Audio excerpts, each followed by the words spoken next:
Transcribed. Ladies and gentlemen, the Railroad Hour. And here comes our star-studded show train.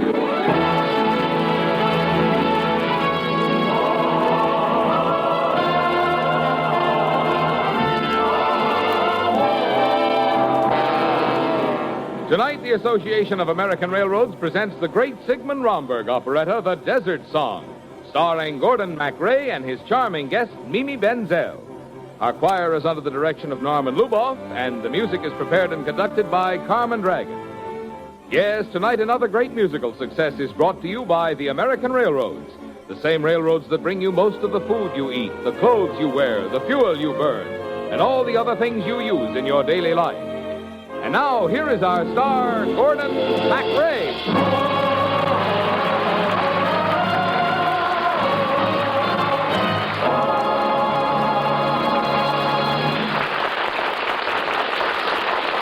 Thank you, Marlon Miller, and good evening, ladies and gentlemen.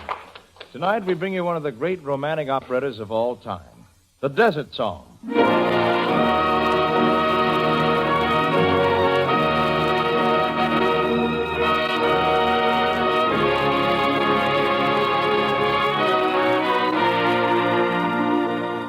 As Margot Bonvalet, you will hear lovely Mimi Benzel. And I shall don the mask and flowing red cape of that mysterious, romantic figure, the Red Shadow.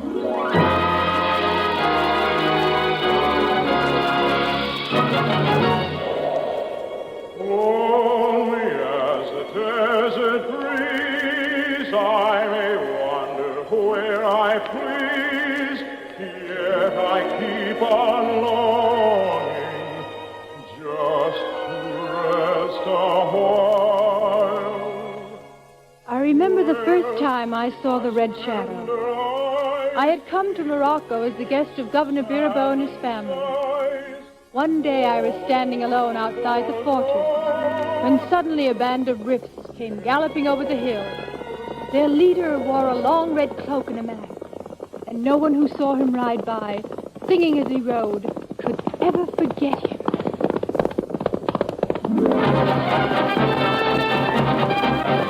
Over the ground, there comes a sound.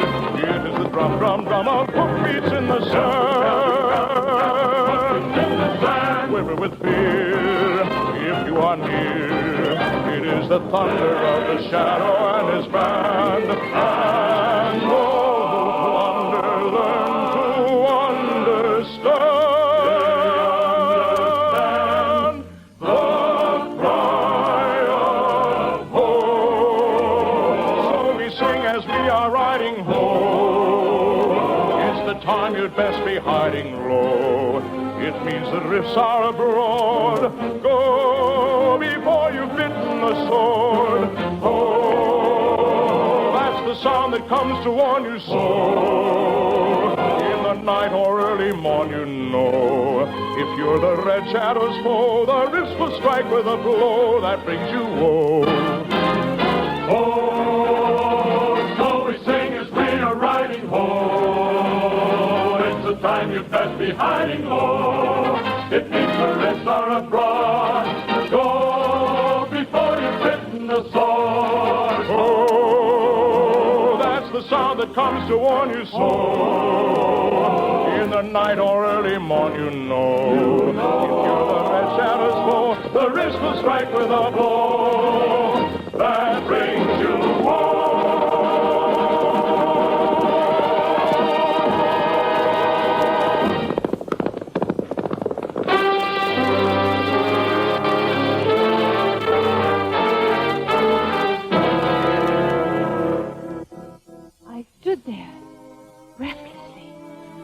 Watching the Red Shadow and his band disappear over the hill, thinking to myself that here was the most romantic figure I had ever seen. Long after dark had settled on the desert, I still stood there, dreaming, until Governor Birabeau and his son Pierre came out to find me. Margot, my dear, Pierre and I have been looking everywhere for you. You must never come outside the fortress alone. No, it isn't safe. Oh, I'm sorry I worried you. Where were you this afternoon, Pierre? Oh, I was out hunting for wildflowers. Ah, wildflowers.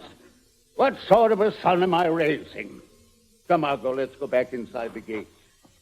Very well. Oh, Governor, I think Morocco is so exciting and full of adventure.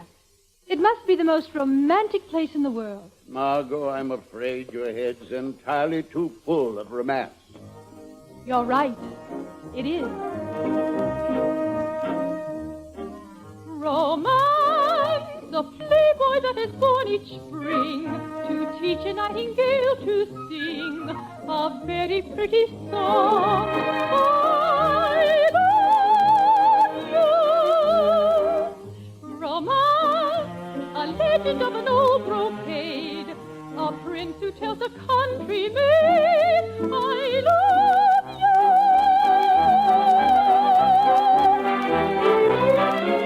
Now, where the sympathy comes from, I don't know. But when it comes, it's just about to go. Romance, the flower that will bloom a while, with sunshine from a lover's smile, that lover's tears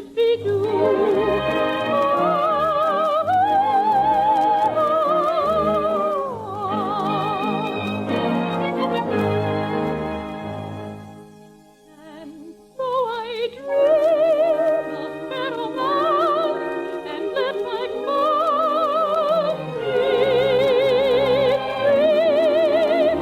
pretty stories. And though I know they are not true, I like to go.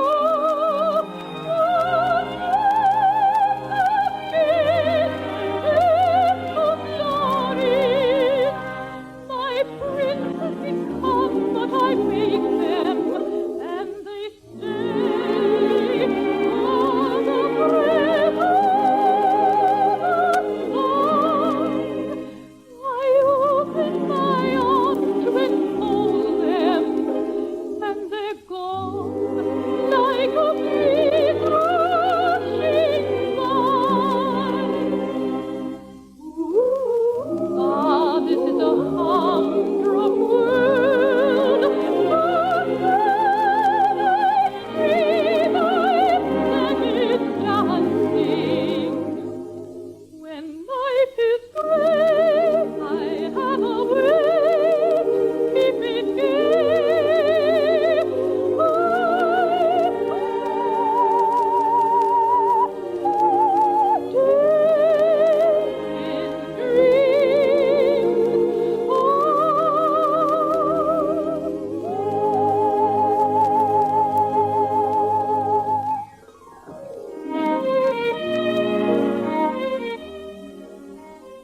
Perhaps you're right, Governor.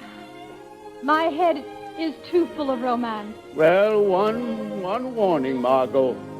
Stay in your room. The Red Shadow is rumored to be somewhere within the grounds. The Red Shadow. Oh, how romantic he sounds. I think I should welcome him. Oh, no, my child. Now go to your room. Oh, very well.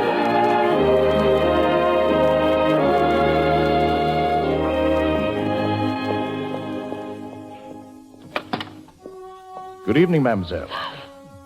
You're the Red Shadow. Your servant. I heard you say you would welcome me. You heard me? Where were you?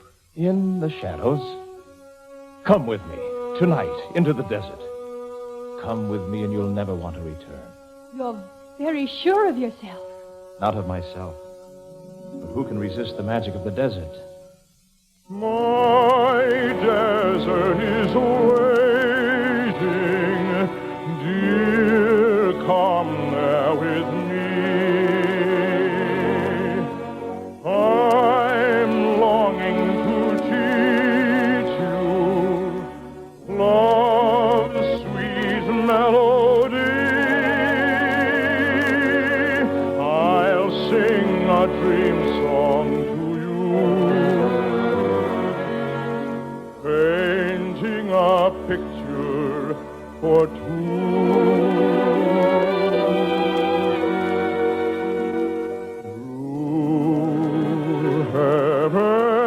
and you and I, and sand kissing a moonlit sky, a desert breeze whispering a lullaby, only stars above you to see. I love you. Oh, give me that night divine, and let my arms in yours entwine. The desert song calling its voice and calling will make you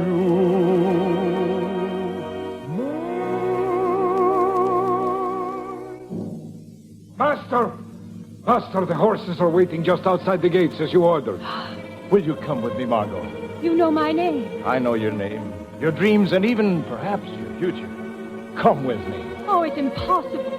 If you won't come of your own free will, then I shall have to pick you up and carry you off. Let me alone. Stop! All right, I've got her. Come on, Hassie. Yes, Master, here. Through this window. Shh, quiet now, quiet. We don't want anyone to hear us.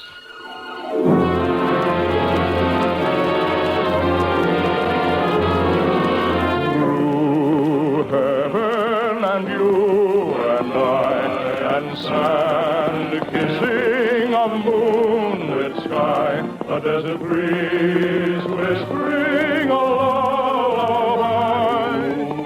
Let me go. Do you think you can steal a guest from the governor's I palace? love you. Give me this night divine. I'll come after you tomorrow and kill you. Let them.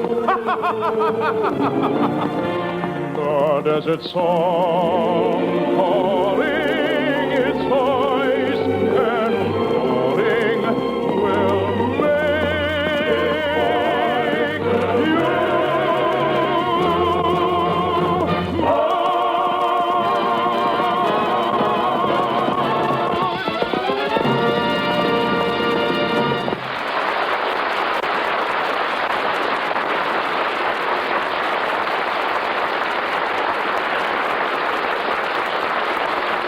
We'll return for the second act of the Desert Song in just a moment. Because every one of us has a stake in the maintenance of a sound and strong railroad system in the United States, a system adequate to the needs of commerce and the demands of defense, you will be interested in the progress of hearings that are going on in Washington now. Early in 1951, the railroads asked for increased freight rates to help meet the rise in costs since 1949, when the last increase was authorized. Part of the request of the railroads was granted last year, and the railroads are now asking that the remainder of the increase requested be authorized. The reason is simply this, that even though the railroads last year handled the second highest peacetime volume of freight traffic ever recorded, and did it with record efficiency, their necessary costs of operation have gone up much faster and much farther than freight rates. The result is that earnings are inadequate to enable the railroads to meet current needs and to carry on the program of expansion and improvement necessary to meet the needs of the future. It figures out this way. Since 1949, railroad wages and the prices of fuel and materials and taxes have gone up so much that they have added $1,166 million to annual operating costs. But the increases in freight rates authorized since that time will produce only $564 million in additional annual revenue. Thus, what the railroads must pay out has risen by more than $500 million a year over what they are able to take in. It is essential to the commerce of the nation and to its defense that the program of railroad expansion and improvement be carried forward. On the basis of present low earnings, the railroads cannot continue to secure the money it takes to do this.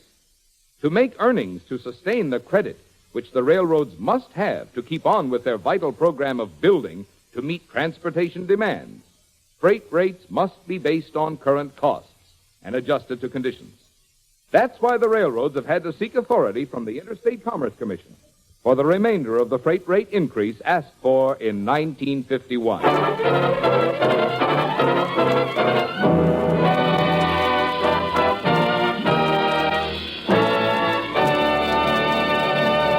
And now here is the second act of the Desert Song, starring Gordon MacRae as the Red Shadow and his guest Mimi Benzel as Margot, with Francis X. Bushman as Governor Birabeau.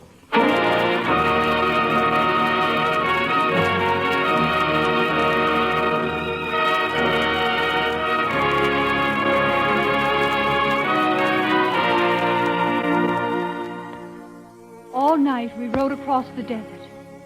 Just at dawn, we arrived in front of a great castle. The Red Shadow bowed to the man who came across the sands to welcome us. Once more, Exalted Ali, I beg your kindness and shelter. Should I not protect the protector of my tribe? What did you do this time, Burn down a prison? Kidnap a tax collector? Blow up a dam so the farmers could have water? No, it's a little different this time, Ali. I have captured a French woman. A French woman? You brought her forcibly against her will? Yes, from the quarters of Governor Birabeau, where I am a guest. You have put us all in danger by bringing this woman here, my friend. I beg you, send her back. I've risked my life for you many times. And this is the first time I've asked anything in return, Ali. I will not send this woman back. I'm going to win her for my own. Lonely as a desert breeze, I may wander where I please, yet I keep on longing just to rest a while, where a sweetheart's tender eyes take the place of sand and disguise, all the world forgotten in one woman's smile. One alone to be my own, I alone to know her caresses, one to be eternally, the one my worshipping soul possesses.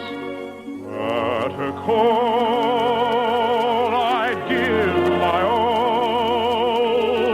all my life and all my love enduring. This would be a magic world to me if she were mine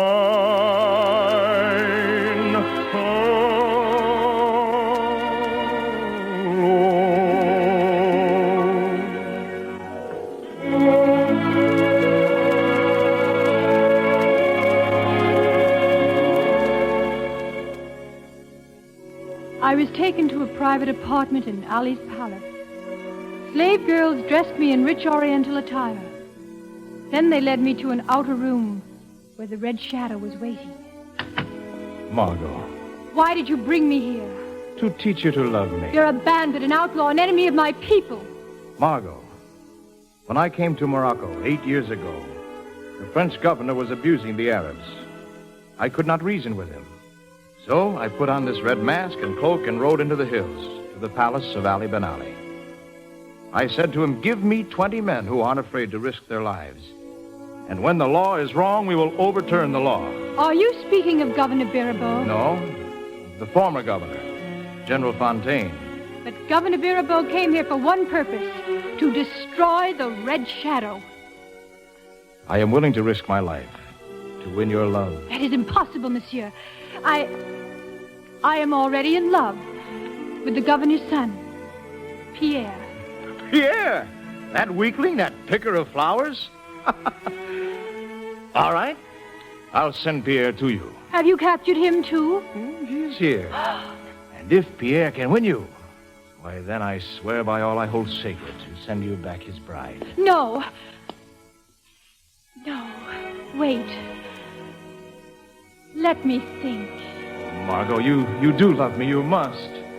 Blue heaven and you and I and sand kissing a moonlit sky, a desert breeze whispering a lullaby. Only stars above you to see I love you. Oh, give me that night divine, and let my arms in you entwine. The desert song calling is voice and drawing will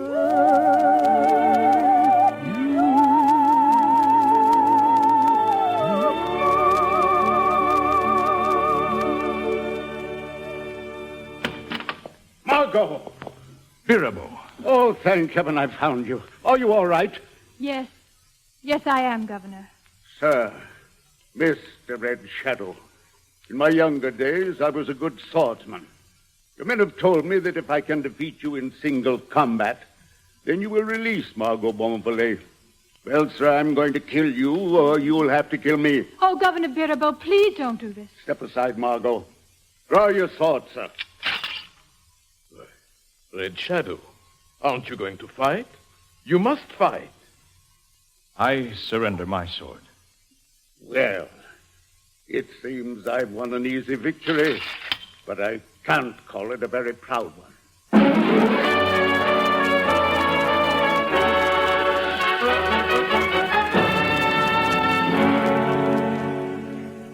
As Governor Birabo and I rode towards home, we saw the Red Shadow standing with his men at the edge of the desert.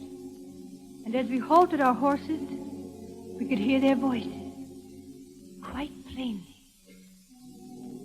We have no choice but to follow the law of our tribe, my master.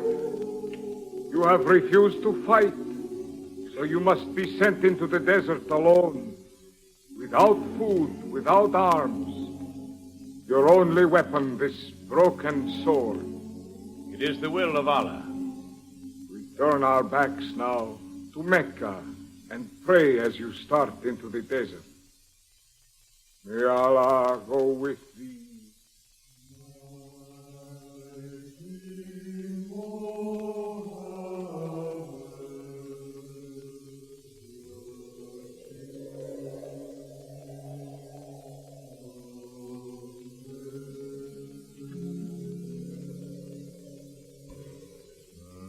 Let her call. I'd give my all my life and all my love and you.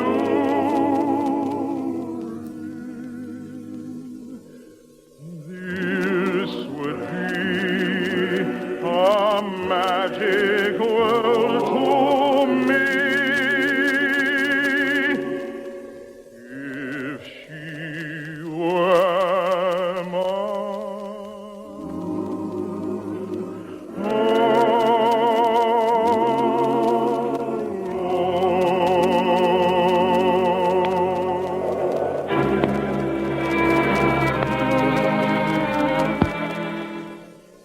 The next day, Governor Birabo and I were back at the fortress, worrying about the governor's son, Pierre, who had disappeared at the same time I had been captured. Suddenly, Ali Ben Ali arrived with strange and wonderful news. General Birabo, Mademoiselle Margot, yesterday the man we thought a coward was a man of such dauntless bravery that he had the courage to play the coward. I'm afraid I don't understand you. General Birabo, where is your son, Pierre? That's what I was going to ask you. Margot tells me that yesterday he was in your palace. Or so the Red Shadow told her, but... Precisely. But no one saw Pierre arrive, and no one saw him go. What do you mean? One of my women, Azuri, saw the Red Shadow without his mask yesterday. She recognized him, solved the riddle for me, and I am endeavoring to solve it for you. Will a son kill his father? Will a son? No. No. Pierre is the Red Shadow. Exactly, mademoiselle. Pierre, the Red Shadow. My son. Oh, my son. The Red Shadow is dead! Listen! They've killed him. They've killed my son. The Red Shadow is dust from the desert! Who is responsible? Which of my soldiers? I killed him. Father, Pierre. I'm the man who put an end to the Red Shadow. You see, Father, you never thought I was brave. My son, you were bravest at that moment when you refused to fight. Father, how did you find out? Does it matter now? Then you've done your work. Back to the square. And double rations of food and wine for all of you. Dismissed. Pierre, as governor of this post, all I know and all I want to know is that the Red Shadow is no more. Then you forgive me. You have done nothing wrong, my boy. And you seem to understand these people better than I do. Perhaps if we can work together, there'll be no further need of a riff Robin Hood. Thank you, my father. Thank you. Margot, I don't know how you feel about me now, but I've been in love with you since the first hour I saw you. Oh, darling.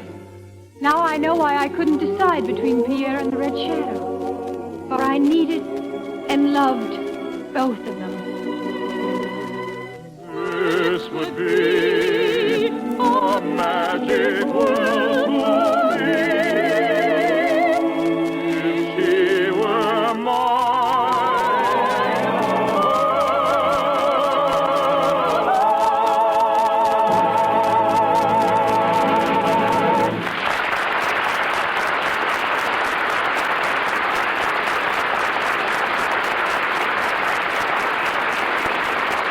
Thank you, ladies and gentlemen. Mimi Benzel will be back in just a moment. And meanwhile, a word of thanks to our excellent supporting cast, Francis X. Bushman, Paul Frees, and our entire company. Desert Song with music by Sigmund Romberg and book and lyrics by Otto Harbach, Oscar Hammerstein II, and Frank Mandel was adapted for radio by Gene Holloway.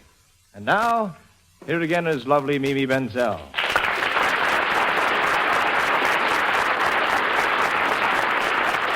Thank you, Gordon. You'd better watch out playing those double roles. Betty Davis and Olivia de Havilland will get jealous. Why, Mimi, they let me do everything on the show train, you know. I throttle the engine, sweep out the caboose. Well, what's on your show train next week, Gordon? Well, I got to buckle my sword right back on, Meme. We're going to do a wonderful show by Rudolph Fimmel called The Three Musketeers. Oh. And Dorothy Warrenshaw will join us as we swashbuckle all over the place. Well, I'll be a-listening, D'Artagnan. Good night, Gordon. Good night, Mimi. You were wonderful. All aboard! Well, it looks as though we're ready to pull out, and so until next Monday night, this is your friend Gordon MacRae saying goodbye.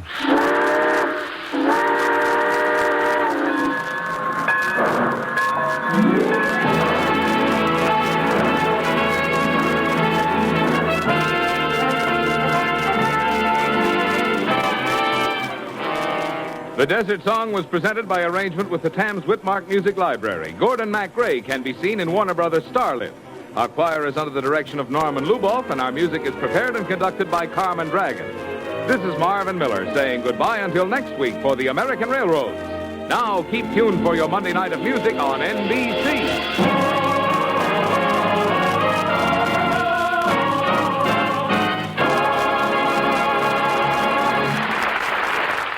Hear the voice of Firestone. The preceding was transcribed. Stay tuned now for the telephone hour on NBC.